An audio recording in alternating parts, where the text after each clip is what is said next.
Iowa women's basketball, now with wins over Xavier and Ole Miss. Are the Hawkeyes already building a resume? We are talking here on the 25th day of November, fresh off Iowa's 74-69 victory at the Acrisure.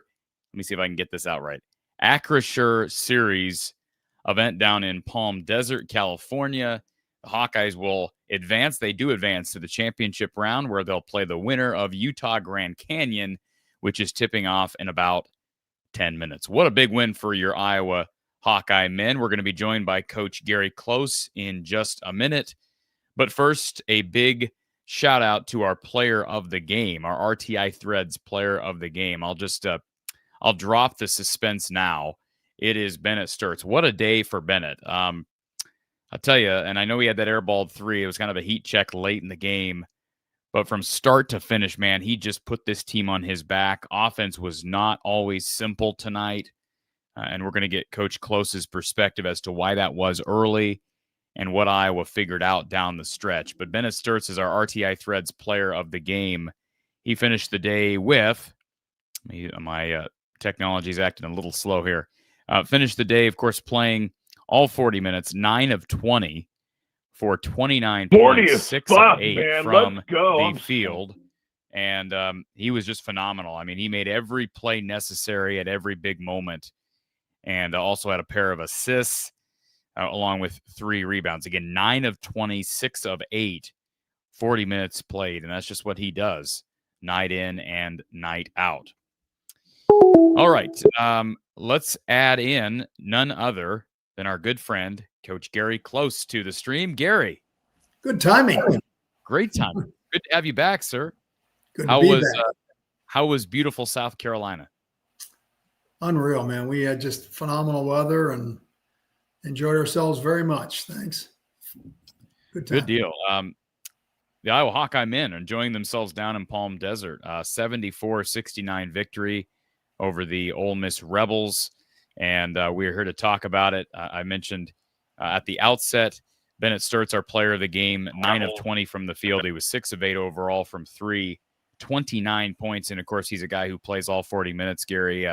Talk about what you saw from the transfer from Drake, who is one of the best guards in the country. No doubt. He is fun to watch. He's just under control, and he's got great vision. He would be a great kid to coach, great guy to play with. I mean, he just very smart, and when it really comes into play is when you have games like this that are close coming down the stretch. You just feel real comfortable. He's not going to turn the ball over. He's going to make right decisions and make free throws, and that's a big advantage to have. He's a guy that can close out a game where you feel comfortable and really impressed with the way he can play. How big is this win? It's a good win. It's a good win. It's an SEC team, and it's their first real challenge. They really haven't been challenged much so far, so it's the first game where they had to make plays down a stretch, and it's not an elite SEC team, but it's a good team and a well-coached team that plays good defense.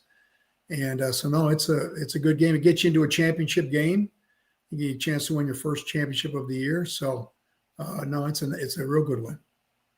Bennett Sturtz, our RTI Threads player of the game, and 6 of 8 from 3, Gary. And it's not like he's shooting these threes that are wide open. I mean, he's hitting contested shots off the dribble. I think probably every one of these was off the dribble. And, that's sort of, I mean, you've watched the modern day NBA. I kind of take it from our conversations. You don't watch a ton of NBA in 2025, but like his game fits into the NBA well. The ability when your team needs a bucket to just step back, and that step back is really good from deep. But what is 6 of 8 from 3 in a game like this where Iowa was struggling early offensively? What does that do for a team that didn't shoot the 3 ball that well? No, he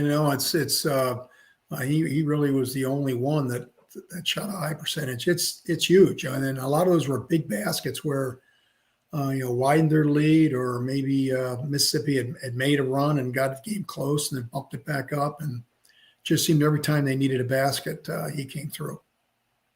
And Big Grove's big play of the day. How about the sequence? Fulgaris to Sturtz to Isaiah Howard for the baseline slash and dunk with 1:56. Put Iowa up by 8 at the time. And just a smart play by Fulgaris. Great pass. And then a nice feed by Sturtz.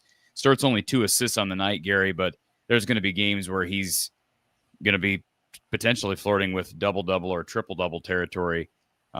What makes him so controlled? Why can he play under? I mean, he reminds me of some other people that I've talked about on this show before that play in the league because of the fact that he's not the best athlete, but he's always under control and he's always looking for his teammates. Yeah, no, he's, they mentioned it on the telecast. He just doesn't get sped up. He just doesn't get out of control. He's just very smart, and he's obviously played a lot of basketball and intelligent.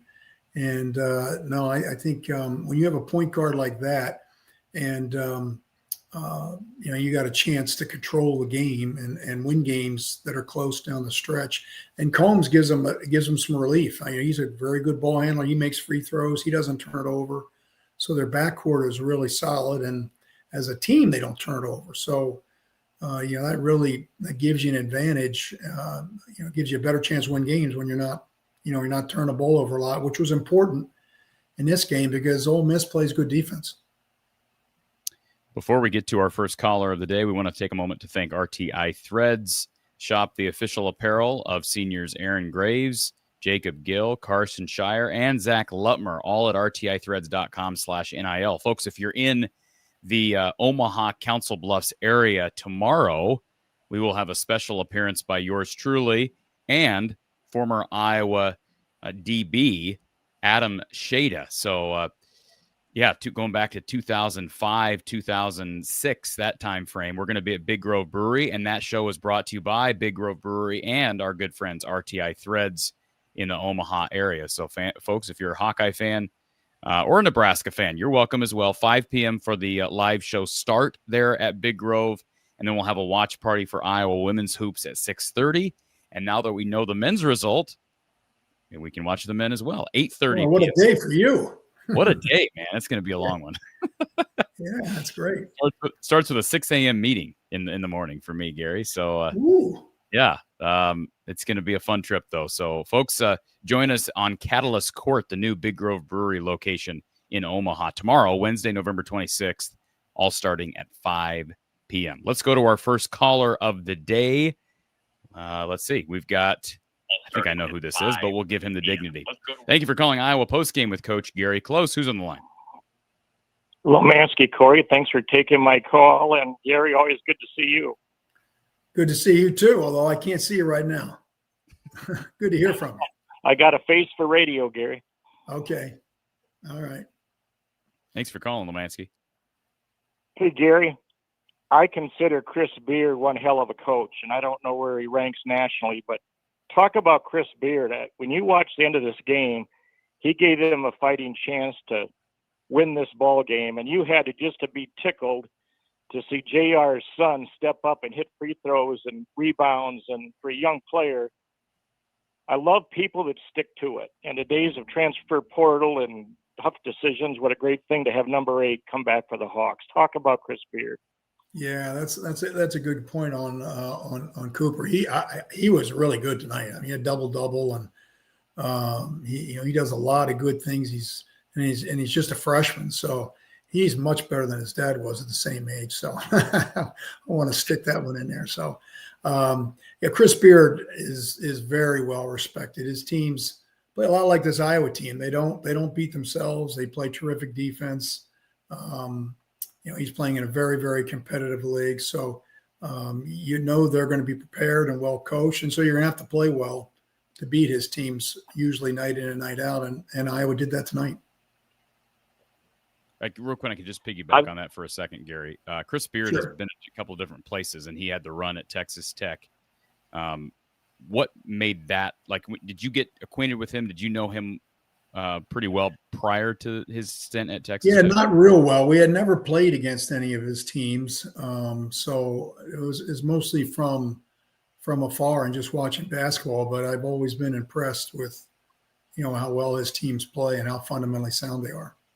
And they had a bunch of transfers too. I think the graphic on CBS Sports Network said 8 new transfers, and that's college basketball now. But they're fitting a lot of different pieces. But they got some good kids. I'm gonna tell you something else. I don't love AJ Storr from a perspective of I don't like guys that go from Wisconsin to Kansas. Yeah, exactly. I mean, is it just Wisconsin, Kansas, and Ole Miss, or has he been to another school? No, I think there was one before Wisconsin. Oh, you're right. I think you're right. I think. So I don't like that from a traditionalist standpoint, but he made some big plays tonight. He was the thorn in Iowa's side in that second half, and my guess is it cost some money to get him. He's I'm sure Kansas gave him plenty of money to get there too. So I think he left because he wasn't playing there. He was on the bench pretty much at Kansas. So, but they've got money down in SEC country too. So I'm sure he didn't take much of a pay cut, if any at all. So, and for people that don't recall, Keza Jiffa, who is the Frenchman that was hurting Iowa tonight, was a kid that Iowa recruited. Ben McCollum was going after in the portal when he first got the Iowa job. So there were some connections there on the Ole Miss staff or on the Ole Miss roster, Lomansky. And you guys can straighten me out, but I've been trying to learn about Coach Ben and listen to him. And he had a 3-point comment I found just fascinating because I was such a Tom Davis and Gary Close fan, and that was up-tempo basketball and bounce passes. And Coach Ben talked about philosophy. And he said, I love it from the free throw line. It happened tonight, double bonus, 2 shots instead of 1 and 1, crossed my mind. He said, number 2, get to the rim, 2-point shots at the rim. Then he said, then the 3. How refreshing, and maybe, do I got that right, Gary? You want to comment on his philosophy? Yeah, I don't know him real well, and I've enjoyed watching, since he's come here. I haven't seen him play a lot, but obviously you look at his record, it's just amazing. And I got a chance to watch him a little bit at Drake last year, but offensively they're very good. I mean, they pass the ball well, they move, They take good shots. You very rarely see them take a bad shot. And really, the best shots you can get are around the basket and open threes. And that's kind of what they're looking for. And they do a real good job of coaching and executing it. The last thing, Gary, I'm going to age myself, Corey. I apologize. But, Gary, I've got kind of a quiz for you. Uh-oh. I was watching the second half and watching Sturt play basketball, and my mind harkened back to a certain player who played for Iowa that came out of Milwaukee, who won a state championship in Wisconsin. He won an NBA championship, and he played with another Iowa player. Can you guess who I'm thinking about, who I harkened back to, that reminded me of being able to get his own shot and get hot and never miss? No, you're going to have to refresh my memory. Played for the Seattle Supersonics, and he played with Johnny Johnson. Oh, Freddie Brown. Championship with Johnny Johnson. Freddie Brown. Freddie Brown. Downtown Freddie Brown. My mind just went way back when I'm watching Sturts playing, how he could get his own shot. So smart with the basketball and assist. I just can't believe that I had that feeling the second half, like I'm seeing the second coming of downtown Freddie Brown. He makes those passes look easy. Those aren't easy passes. And you watch, a lot of people turn those plays over, but he just has really good timing. He bounces the ball a lot, which is well coached. You throw high passes in traffic and they tend to get deflected. A lot of those pocket passes and penetrating passes are really well executed. He would be fun to play with. Weren't your Wisconsin teams pretty efficient too? Maybe you thought about your Wisconsin teams a little bit tonight.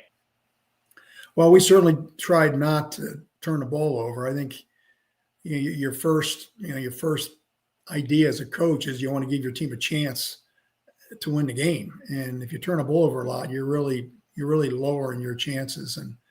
And Iowa's doing a great job of that. They do a great job of not fouling, so you're not giving up. You're not giving up easy points, and they make their free throws. So if you can out rebound people, don't foul people, and take care of the ball, you're going to give your team a chance to win most of the time, and that's exactly what they're doing. Well, I'm going to sign off, but Hawkeye Nation maybe should send Beth Getz a thank you card, because I think we're off to a heck of a start, and Hawkeye Nation is smiling tonight. Have a good night, fellas. Thanks, Lemansky. Good to hear from you. Yeah, I was just looking preseason. I mean, again, it's so hard to predict these things nowadays. But preseason, Ole Miss was picked 8th in a 16-team league. Now, they did go to the Sweet 16 last year, but a lot of change. I know it was a slow start tonight. I mean, it was stuck at 4-2 for forever. Both teams, yeah. So, just ask you this question because you've seen enough of Iowa now. Again, this is really their first big test. They played Xavier, who maybe is a little bit better than what we thought. Ben McCollum brought that up in his press conference this week. They beat West Virginia the other day, which is a good win. So give the Musketeers some credit. But how good do you think this Ole Miss team is going to be, just by what you saw tonight? That's a good question because they're in such a brutal league. This is really a fun time of the year. It's almost like the NCAA tournament with all these tournaments going on. You can watch basketball around the clock. And I mean, that tournament out in Vegas is unreal with the amount of teams they've got there. So it'll be interesting to see. They're in a really good league. And, so they could have a good team and not have a good record just because of the league they're playing in. But the way he coaches and the talent that they have, I think they'll continue to get better. But it'll be interesting to see, especially because of the league they're in. That league is tough. Again, 74-69 the final as we recap the Hawkeyes' victory over the Ole Miss Rebels, led by Bennett Sturts, who had 29 of those 74 points. And as you mentioned, Gary, Cale Combs stepped up. He's done so in the last couple of, they've been starting Combs in place of Isaiah Howard here of late. So there was a lineup change during the season. You don't, always see coaches make a ton of those.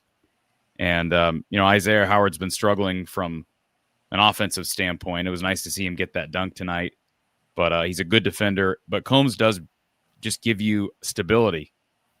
And That's something they need, because when you play 40 minutes, I mean, did you ever play a guy 40 minutes a game? No. I We mean, played some close to it, but not 40.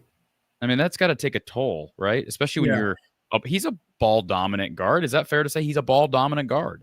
Yeah. Yeah. No, I think it's he's a real key, because he does take some of the pressure off of him. He can bring the ball up, and that's where you get worn out.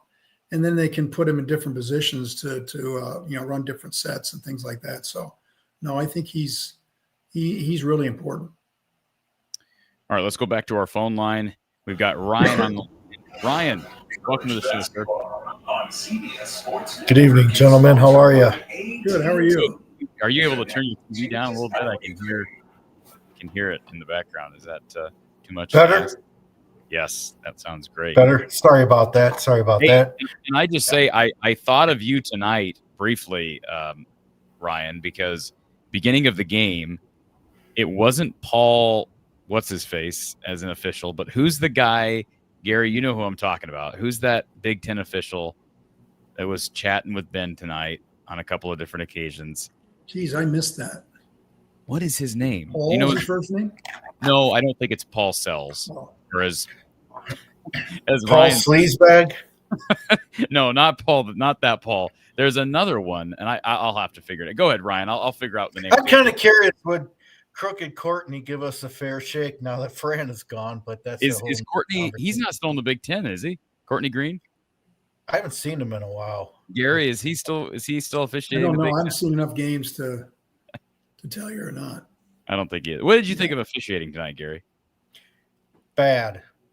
Yeah, I don't. It didn't. I didn't. Other than the one charge call or block call on Sturts. Other than that, nothing really jumped out at me. Well, I texted you when that happened, so you did One agree early in the game. Yeah, you did agree that was a bad call. Yeah, that was a bad call. Okay, go ahead, Ryan. Well, I sure thought that Mississippi got away with an awful lot of physicality. Not one. I mean, Iowa got mugged a pretty good amount, and there wasn't a single call on. Well, I think one of the things they can get better at is inside. They've got to learn to score off of 2 feet and shot fake. And sometimes you get fouled, but you put up such a weak looking shot, they're not going to give it to you. Yeah, they get. How many shot blocks? I don't know how many block shots they ended up with, but I mean they left their feet pretty quickly. They didn't 7. Yeah, 7 blocks. Yeah, I didn't see it. They I had didn't 7. see a shot fake one time inside. Overall, just general thoughts. I think this is the style of play that teams that do very well in the tournament typically play, and that is a great point guard play and very good defense. We're not terribly big. Manuel is a pretty big guy, 6'9", 250. But, other than maybe the size component, and we're adequate but not great at rebounding. That being said, it is so fun to watch good defense. It's been so long since we've really seen high-level defense like this. And, again, when you look at teams that go far in the tournament, they're relentless on defense. And I really enjoy seeing Cale Combs getting the minutes he's getting. I think he's going to be a really good transition next year when Bennett leaves. Now, that being said, maybe there's another guy they bring in with them, but they better do something. But I think he's a really good player. He's very underrated.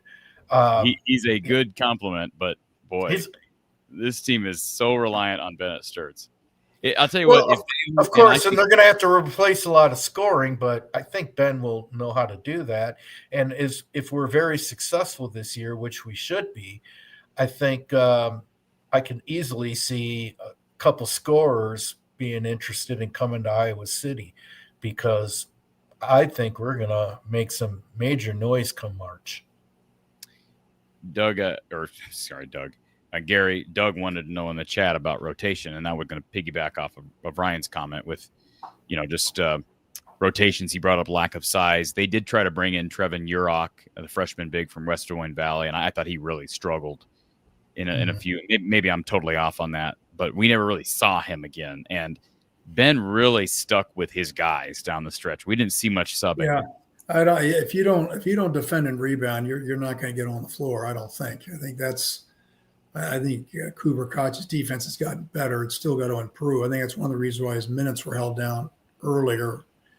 I think he's improved there. But yeah, no, I agree. I think the interior is one area where, especially when you get into league play. I mean, I watched Michigan play tonight. Holy cow, are they loaded? Yeah. And they're big and they're athletic, and but there's ways you can combat that. But I think that's one area that will be fun to watch, is how those bigs develop, because once you get into the Big Ten, that's going to be important. Gary, and I think it'll be key to keep Manuel out of foul trouble. He only had 16 minutes tonight.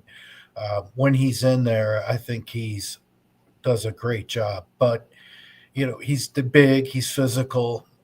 Just got to stay out of foul trouble. And Gary, it feels like every year we've done this show together, feels like you kind of imply that you don't think the Big Ten is quite as deep as it has been in the past. Not this year. This league, man, this league looks like a bear. I mean, you've probably watched more college basketball than I have to this point, just because I'm so locked into college football until the end of November. But man, every time I look at scores, the Big Ten's getting wins. I mean, just constant wins against high major opponents. Talk about what you've seen. They're getting some good wins. Yeah, no, I agree. I think I think I looked at it. I think there's like 8 teams that were undefeated going into the night, and 8 teams that only had 1 loss.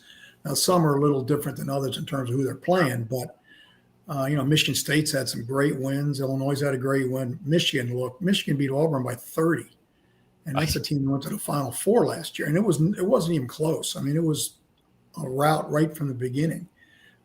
So no, I agree with you. I think the league is as strong as it's been. I think college basketball is as strong as it's been. I think, we talk about not liking the NIL. One of the things the NIL has done is it's kept people in college basketball longer. Yeah. And so the talent level has gone way up. I think it's never been as high in a long time. So I think we're in for a great year of college basketball. I think that the talent is much stronger than it's been in the past few years. More people are. Is Michigan the best team? Well, they looked unbelievable tonight. I really haven't seen enough. I've barely seen Purdue. I have not seen Indiana. I've seen Illinois for a few minutes. So I don't know, but I was really impressed with Michigan. They're deep and athletic, and they're good. They're really good. Yeah. Yeah, it's going to be – no, not really. It's going to be a fun year. I'll be at the Purdue game and the Maryland game this year, so let's just keep it rolling. I think right now Grand Canyon is beating Utah 11-8. Either one of those games will pose a great challenge. I'm really glad we're in this kind of a tournament before we have to play in East Lansing and at Ames. So, gentlemen, thank you very much. You have a great evening. Go Hawks. Good to see you. Go Hawks. You bet. That game in Ames, man. Every year we talk about it, but this year, man, and Iowa State blew out Creighton this evening. Yeah, they're good. Blew out good. I mean, I haven't seen Creighton much, but they're well coached and they're always good. So that was impressive. Yeah, absolutely. Sked in the chat says, great W tonight. Love seeing a breakout game from Cooper with a ton of great hustle plays on the offensive glass, and Eric bringing up only 6 turnovers. It feels like most of those came early. They didn't have any turnovers in the second half until the push-off call on Sturts with like a minute to go. That's how you win close games. If they'd had 12 or 13 or 14 turnovers in that game, they probably lose. Yeah. And they only had 6, so they win a close game. So my question to you is, what were your thoughts on everything the first 5 minutes? Was it just like a really bunch of great defense? there felt like there was a lid on the rim where you're like, man, this doesn't look like two very It good happens. teams. It happens. You're kind of trying hard, and both teams do play good defense. And they're not, you're not giving up a lot of easy baskets to kind of get you off the snide. But as the game went on, especially in the second half, they settled in and played better basketball. All right, we got Doug on the line. Doug, before we let you go, I don't want to forget to plug our great sponsors, Big Grove Brewery. Doug, you came out to Big Grove Brewery when we were down in Des Moines. So, yeah, it's right. Well, it's close to where your finger just pointing. But, yeah, Big Grove Brewery. Check out the locations, Des Moines, Iowa City, Solon, Cedar Rapids, now Omaha. Again, we'll have a live show in Omaha tomorrow evening. But check out all the locations and their great menu at biggrove.com, the official watch party headquarters of your Hawkeyes. Doug, welcome to the show. Yeah, I have like 40 to 50 mile an hour winds outside all of a sudden. Do you have that, Corey? It's crazy. Yeah, I can hear it out there. It's howling. Yeah. Where is Doug? His camera's not working. I'm right here. You can't see him? I can't see him. Oh, well, I can see him. Okay, well, that's okay. I'm here, Coach. I can hear you. That's all that matters. Well, one of the things I was going to say, I went to the game last Tuesday, watched this game, and I was offense. And you mentioned this with the football team. This would be like losing Kirk and then going and getting an air raid offense. It's just such a 180. Which is what I'm trying to say. There's no motion offense. I want you to cut. It's just so different than what Fran ran last year. The pace, the ball screens, the mismatches. Like I said, but change is good, and the changes on the defensive end. They were leading the nation in field goal shooting percentage, which was awesome. I down there at when I was at Big Groves, we talked, and I said 22-9. I thought maybe I was being really delusional, but hey, they started off 6-0. I don't think they'll match Dr. Tom and Coach's 18-0 to start the regular season, but yeah. Imagine if they did that with the schedule they have coming up. They play Purdue relatively early. I think they play Iowa State early. UCLA. Don't they open with at Michigan State? So, anyways, go ahead, Doug. No, and just this, like I said, this team is just so different, and I think he's made one big adjustment already in taking Howard out of the lineup. I liked Howard, but I don't think Howard's going to see many more minutes, like unless it's like games where they don't go 7 or 8 deep, or Howard. And the same with the K-State transfer. He only got 8 minutes. I think we saw that he's willing to play those 5 guys pretty much the whole time. And I really like that lineup with Figueres, Combs, Cooper. We need to talk a little bit more about Cooper, and the two Bennett and Banks. Those 5 I thought was his best lineup. Those guys had the most minutes. Really like Banks. Well, I had a question. Go ahead. I would just say, what are your thoughts on Tavion Banks, Gary? Because I wasn't all that impressed with him tonight. Maybe just because he airballed a wide open 3. He got stuffed a time or 2 down low, but he is a high energy guy, and he's got athleticism. Yeah, they did a little offense-defense switch with him, late in the game. We'll just have to watch and see how he develops. He's athletic, and they need athleticism, and he's a pretty physical player. So we'll see as time goes on. One of the greatest things about winning tonight, we don't have to be up till midnight tomorrow. Yeah, can I just make a mention of that? Well, first of all, Gary was never going to be up till midnight tomorrow. No, but I just want to throw this up in the chat because I saw the comment. Yeah, Caleb, thank you for being is this Caleb? Yeah, thank you for being a super chat member. I think it's actually He's Bob. good in the chat. I like this guy. But he says, I'm glad we get the early game tomorrow. The reality is, so if they had lost, they would have played at 9 Pacific time, Gary. That would have meant an 11 p.m. start tomorrow, which means the game would have been over at 1. I would have been on the air till 2:30 in the morning. And we all know Gary wasn't even going to be up for the tip. He wouldn't have been up for the tip tomorrow. So, That would have been a recording. I'll get up in the morning and watch it, which I do more. As you get older, you do that more and more. Let me be honest. it might have been just finishing by the time you This got is up. past my bedtime. Yeah, that's what If T. I'm gonna Hank be says. honest. Late night for Coach Close. Yeah. We appreciate you Yeah. giving us some of your time tonight. But Yeah. no, Doug, I agree. I'd much rather 8:30 than 11. No question about it. I'm going to ask one nostalgia question to Coach Close. I was too young for this tournament, but I was told how big it was early on because you guys did start off 18-0 and your first year, but you nearly lost a game up in Alaska against NC State. Can you reminisce on the NC State game of '86 up in Alaska?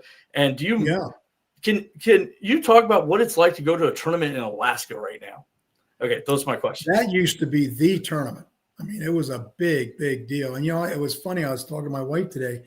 The Maui tournament, I don't think the Maui tournament has a ranked team in it. Not one. Wow. And that kind of took, and I could be wrong on that. I have to go back and look. But the championship game is, two nice teams, but not Duke and all those other teams. But anyway, it kind of went from the Great Alaskan Shootout to Maui, and now it's all these tournaments that are going on. That was a Jim Valvano coached team, and we were down pretty good early. They were very good. And one of the things I remember, and I think it really kind of catapulted Brad Lohaus, he made an unbelievable play where he saved a loose ball and literally took out the scorer's table. It ended up being a dunk at the other end, and it kind of charged us up. And we ended up getting him, down the stretch, and went on to win that thing and kind of, gave us a jump start, because that was early in the year. That was kind of what my question was there. Do these tournaments mean something, like being a champion? And there's like 4 championships. Like, I don't know if you've seen how this tournament's ran, where there's 4 pods and you win your championship. Do these championships mean anything? I mean, I know that coaches put them on their profile, and you can say you're the Great Alaskan Shootout champion, but like you said, this helped the '87 team. Are these games? Does those championships mean anything, or are they just extra games? No, I think they mean something. You got it's a chance to win a championship, and usually if you're playing in a championship game, you're going to be playing against good competition, especially in these kind of tournaments. And you got a chance to win the league championship, and then you got a chance to win the league tournament championship. And then of course you got a chance to win the one everybody wants to win, but you like to get as many as you can get. And I think anytime you can finish something off and win it, it helps. I mean, it can be a great impetus for a good year. It's not a guarantee, but I know it helped us in Alaska, and we also won the Maui tournament, which helped a great deal. So, when you're playing against great competition, you want to see how you measure up, and there's no better way of measuring up than winning the thing. Okay, last question for you, and I'll get off because this is because I hope to go on vacation. I've went to a couple of these tournaments already. Favorite either at Iowa or Wisconsin, don't really matter the team. Favorite tournament that you went to, not counting the NCAA tournament, out of these, like Maui or Alaska, or what one was your favorite? Wow, that's a good question, because we've just about gone to all of them, from Maui to a Great Alaska, and we played at Atlantis. And I would probably say Maui if I had to pick one, just because of where you're at, and that for a long time that had been the tournament. Great, usually at unbelievable fields, and if you won it, you're going through a juggernaut. So I probably would say that if I had to pick one. T. Hink, it was Brooks Wells. That was the official that I was trying to think of his Brooks name. Wells. I don't know who he is. He must be relatively new. He's before my time. Okay. Yeah, he's a very regular Big Ten official, but Okay. Brian says apparently Bennett Sturts did have 30 in a game last year, despite what the commentators were saying. So regardless, really strong effort for him. That did kind of surprise me when they said that, because I figured he might have gone off somewhere. I was although 29's a lot of points, but yeah. All right, let's go to our next caller. Thank you for calling Iowa Postgame with Coach Gary Close. Who's on the line? Say that again. I think it says John. I think I heard, but it was kind of garbled. Oh, sorry. John. Hey, John. No, John. Hi, Coach. I looked it up, and the thing that national championship teams in NCAA men's basketball have in common is that they're in the top 20% in offense and top 30% in defense at the same time. As an average basketball fan, I think that would be incredibly hard to do, wouldn't it? Yes. Yep, for sure. Did you guys pay attention to Ken Palm ratings at Wisconsin? I'm sure. Not really. No, I mean, we had a pretty good idea of what we were doing well and not in terms of things like that. So, but I think it's becoming more and more popular.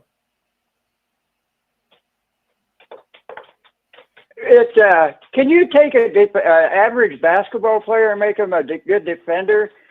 Or is there what are the traits that you look for in someone that's going to be a good defender?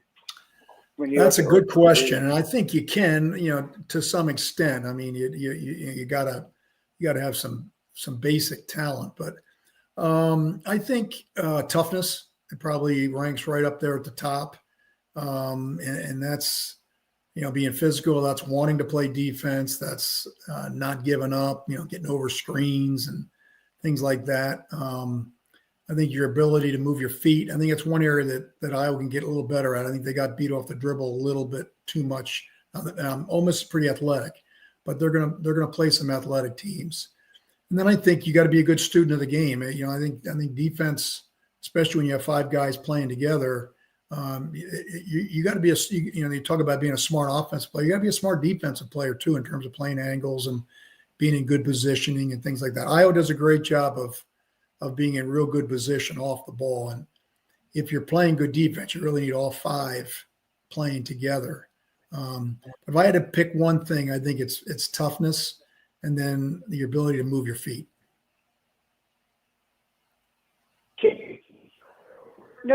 Or is that just kind of like natural? Say that again, John. You cut out. Oh, I'm sorry. Can you teach lateral quickness, or is that just something that that athletic ability they might have to start with? Yeah, no, I mean, it's a little bit of both. I mean, if you got somebody that's really, really unathletic and slow, then it's going to be more difficult. There's some, you got to, like I said at the beginning, you got to have some basic ability.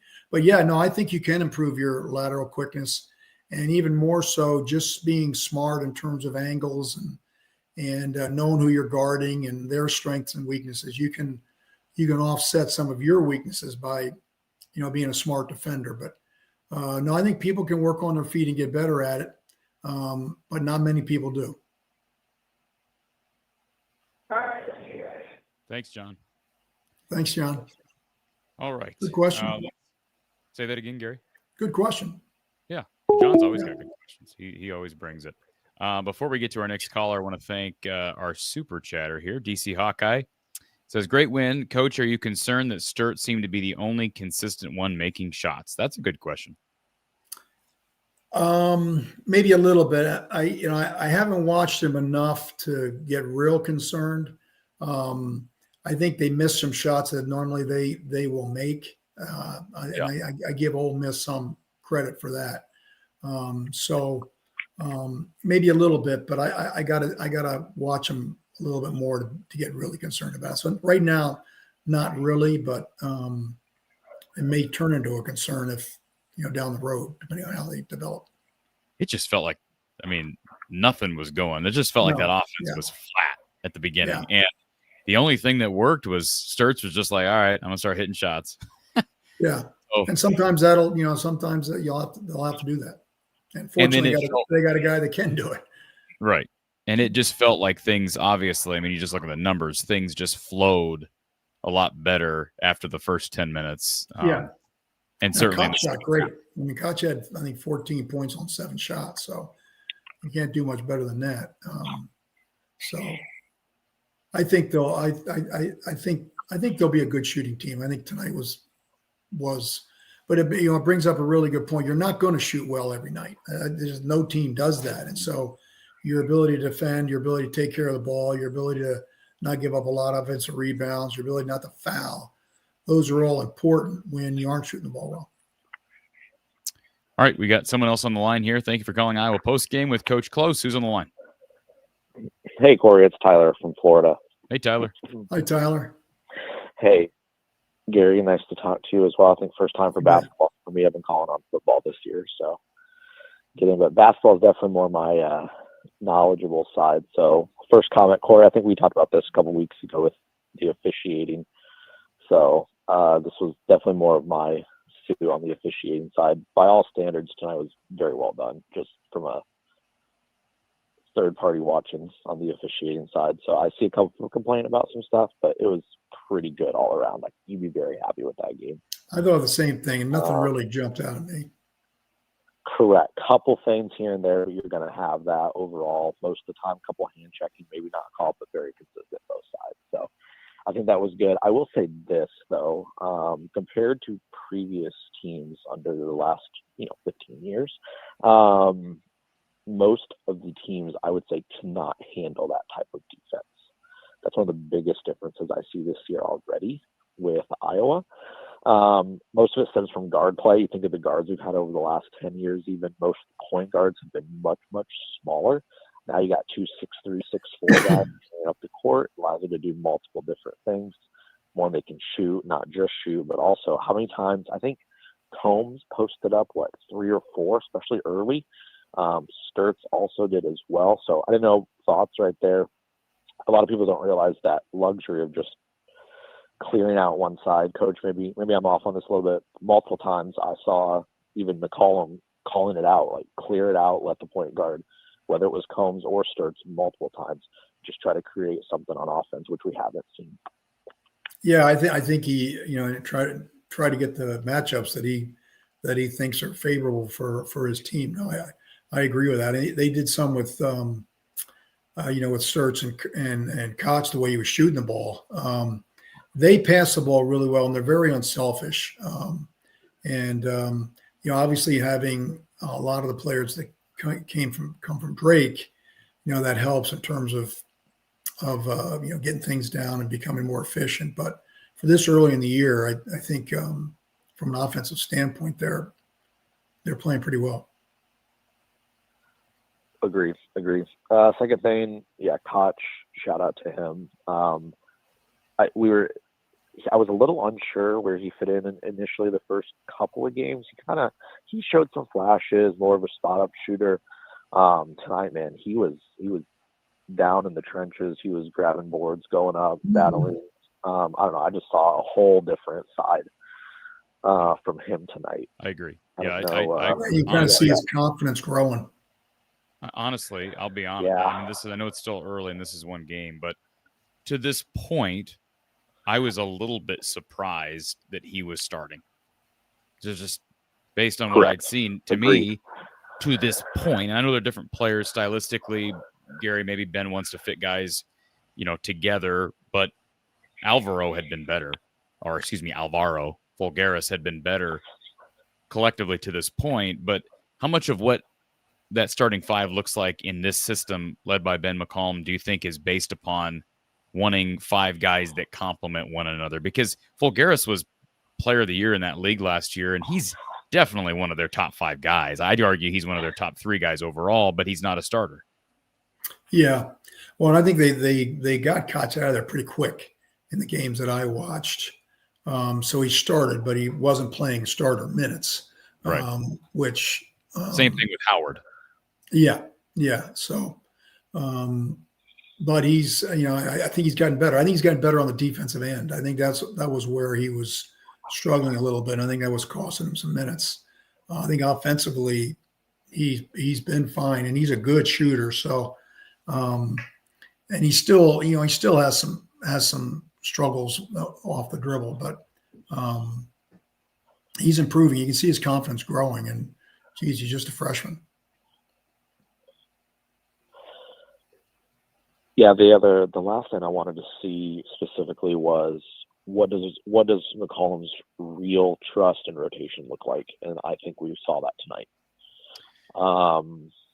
up to this point, I would say Tate Sage was the biggest surprise. But man, I think we saw this is what you'd see where the freshmen just come into play, whether it's Yurok, Sage, even a couple of the other guys. It's like, okay, this when the competition ramped up, you could see why they wanted to get a lot of minutes to those guys to get them comfortable. I think we saw the 7 guys tonight that are going to play the most going forward. So I think that was good to see because that's what I wanted to see. What did it look like when it really got tough? So I don't know if Coach or even you, Corey, if you had seen that or noticed that in tonight's game. Yeah, I mean, I just think, going back to rotations and, guys stepping up in big moments, I think what we saw tonight from a workload standpoint in the second half is going to be key. I don't know how tight he'll go with this rotation. Gary, you might be able to provide some insight on that. But, yeah, I mean, we see tournament teams, they go down to 7, 8 guys, right? I don't know that you're going to do that every game, but there might be games where he just rides guys in the second half. We saw that tonight. I mean, we saw a little bit of Isaiah Howard in there, but, Trevin Yurok came in there, didn't look great. Brendan Housen played some in that second half. But again, to the point that was made earlier, not a great defender. And if you're not defending, you don't rebound well. I don't want to say he's just a spot-up shooter, but it kind of feels like that's what he is, Gary. He's just a shooter. Yeah. And that flies in the France system. That's not going to fly in this system. So Can I ask a question about Housen? Sure. I went back and watched some film from him when he was coming in. If just from me watching, I would say he's injured. Is that odd to say? He does not look like he is moving the same. Go watch that Iowa State game. I don't know if it's lingering, if something happened in the off season. He looks just a slight step slower than all of his film. Well, that could be just an observation. That something odd. It just doesn't quite. He doesn't quite look like the smooth player. Some of those shots that he was taking. Go watch the Iowa State game last year at Kansas State. Like that was. I'm like, oh my gosh, we got a guy that can get that hot, and I just don't see what he had. So I don't know. Maybe I'm off on that, but that was my only observation with him. I just think he looks a little bit uncomfortable still in this system. I was thinking about it as I was watching him play, and Gary, I know you probably didn't pay a ton of attention to his career at Kansas State, but it's just an interesting fit. And I'm not saying it's going to be a prerequisite to Iowa struggling under Ben McCollum to get shooters, but that's what he is sort of exclusively. He was not a 3-and-D guy. He was just a 3 guy. Yeah. So do you see that when you do watch him? Do you struggle? Do you see him like struggling to stay in front of his... I really haven't watched him enough to really give you a strong opinion, but I will say this, it's early. It's, they played 6 games. And it's amazing how people improve even during the year. So time will tell. But it also wouldn't surprise me if he gets it down to 7 guys and plays it. The way they play and the way they take care of the ball, I don't think that'll be a problem. Perfect. Well, I think that was all I had tonight, guys. Appreciate taking the time. Thanks for calling. Get to feeling better, Tyler. Thank you. I'll try. Okay, I could tell he was. You want to talk about? He just needs some good turkey. Yeah, I was gonna say he needs to rest up. I can tell he sounds like he's under the weather. But appreciate Tyler calling in. Looks like Tony, our last caller, logged off. So I think Tony was actually working. So Tony, we appreciate your support. Come back next time. And yeah, Tony's over in our Discord. For anybody that's curious, you can join our Discord. Information is in our description. And chat with myself, chat with Kyle Spence, Kashin Alexander. It's a fun time over there on Discord. ZJ says that I hear it right. Iowa had 0 turnovers in the second half. They had one late. But yeah, really clean basketball game down the stretch. Ryan says he thought the officials let Ole Miss get away with a ton of physicality. He mentioned that. Again, I don't think it was all that bad. Doug, thank you for reminding everybody to hit the like button. Shane with a good comment here. He says, love the defense. Fouled a little bit too much for my comfort. That's one thing I would say as well, Gary. They felt they left their feet. Their quickness bothered them a little bit, yeah. Yeah, and I thought left their feet. improved as the game went on, but they fouled too much tonight. Yeah. And I think they it's held them. first game, but it was obviously better competition. But yeah, that's I'm sure that's one of the things they'll address because they don't want to do that. And to Linda's point, yeah, they got beat on some alley-oops, some dunks, a few open threes. There's always going to be things to improve, and they still only gave up 69 points tonight. Bill wants to know, do you think they can really lean on Sturts this much all year? We've heard this question before. Yeah. Do you think they can? Yeah. As long as he stays healthy and stays out of foul trouble. Yeah, I think he can do it. Luke Wickham says Bennett Sturts is like John Stockton, but a better shooter. That's a good analogy. Is it really? That's a pretty high mark, Gary. It is. No, that'd be a good guy for him to emulate. He was a terrific point guard. I saw him play in college way back when, and boy, that kid, that's a player right there, and one of the few players I was right on. Kingston, thank you for reposting the stream over on X. We're simulcasting now to Twitter. So, Gary, your face is that much further out on the internet. I need that. More and more people. Seth wants to know what your opinion on Ben McCollum versus Greg Gard as a comparison is. Are there comps there with those two guys' styles on either side of the court? A little bit. I think I think both coaches, the foundation is, what we've talked about. They want to play a good, solid defense. They want to take care of the ball. They want to get good shots. Wisconsin's a little more up tempo than they've been, and I think it's affected their defense just a little bit. But no, I think there is some similarities for sure. And Amanda, yes, the women are on Big Ten Plus tomorrow. That's why you got to come out to Big Grove in Omaha and watch it for free there at Big Grove with myself and our crew. So, and then Luke, final question here. Luke says, how concerning is Iowa's size going forward? I think we kind of addressed it. Trevin Urick's their bigger guy, but 7-1 in blocks. Banks and Fulgaris in foul trouble. Urick was a liability. Yeah, I mean, you don't want Banks and Fulgaris to be in foul trouble because you don't have much rim protection after that. Yeah, the staying out of foul trouble is going to be important, and there's no doubt about that. And Eric, yes, if they start 18-0, I promise to do a 24-hour straight live show. I think that's a deal, and I'll be there. And Gary's going to join me for 24 minutes. We can reminisce. ZJ, thank you for reminding everybody. Please hit that like button on the way out, folks. It's been a good night. The Iowa men's basketball team taking down the Ole Miss Rebels over in Palm Springs area of California, 74-69. They'll play the winner of Grand Canyon, Utah. If you want to catch that game, it's probably getting close to halftime over on CBS Sports Network. As I mentioned earlier in the show, I will be live with none other than former Hawkeye DB Adam Shada tomorrow, 5 p.m. Central Time at Big Grove Brewery over in Omaha. So check it out. It'll be a fun time. You can stay for the women's basketball game, watch party there, and then we'll watch the men's game as well. So it will be a long day on Catalyst Court there at Big Grove Brewery, the new location in Omaha. Wednesday, tomorrow, the 26th day of November at 5 p.m. Central Time for the show start time. Our player of the game, our RTI Threads player of the game tonight, Bennett Sturts, 29 points, 6 of 8 from 3, along with 3 rebounds. He put this team on his back, especially when they were struggling on that end, and he, of course, was involved in Big Grove's big play of the day. Fulgaris to Sturts to Isaiah Howard for the baseline drive and dunk with 1:56, extended that lead to 8. The Hawkeyes never looking back. Iowa out-rebounding the Rebels by 1 tonight, and actually lost on field goal percentage, lost on free throw percentage, and I'm guessing Iowa committed more fouls. No, actually, Ole Miss committed 1 more foul in this game than the Hawkeyes did. But, yeah, I mean, just a grinded out type of victory. And as you mentioned, Gary, just down the stretch, turning things around and not turning that ball over in that second half, you don't win. I mean, if you get 4 or 5 turnovers, like you said, you don't win this game. So great performance and another opportunity at perhaps a good win. I know Utah and Grand Canyon probably a notch below what Ole Miss was, but this is a resume win. Right, I mean, this is a good neutral site win. Good, no doubt. Yep.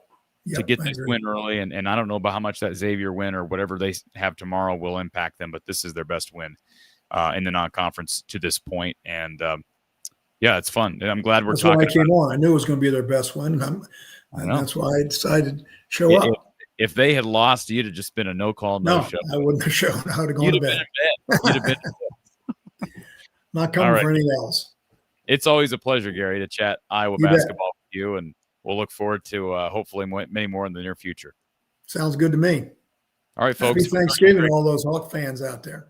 It's going to be a fun week. Lots of good and Black Friday, Iowa, Nebraska football on Friday morning in Lincoln. So we'll be there for that. Folks, for Coach Gary Close, I'm Corey Bratta from the Hawkeye of the Storm.